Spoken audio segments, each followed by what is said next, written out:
Jūra Vīksnes, atmiņu stāsts, bija tanks, bija bruņumašīna. Uz barikādēm mēs braucām no darba vietas. Es biju 2 dienas.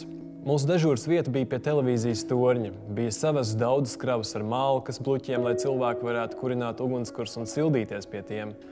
Televīzijas torņa vestibilā spēlēja dažādas grupas. Vienu dienu ar Gaziku atbrauc drēģeris. Es atceros, ka no auto haosa bija atvesta veca automašīna, uz kuras jumta bija roras un uz sāniem uzraksti Krievu tanks. Cilvēki kaut kur bija sadabujuši un netālu novietojuši arī īstu Otrā pasaules kara bruņumašīnu. Šur tur aktieri spēlēja teātri, mēģinādam uzmundrināt ļaudis, tika sacerēti visādi pantiņi un dzejoļi. Dežūras laikā staigājām pa mums iedalīto teritoriju un skatījāmies, vai nebrauc īstie Krievu tanki. Par laimi, agresijas no viņa puses nebija.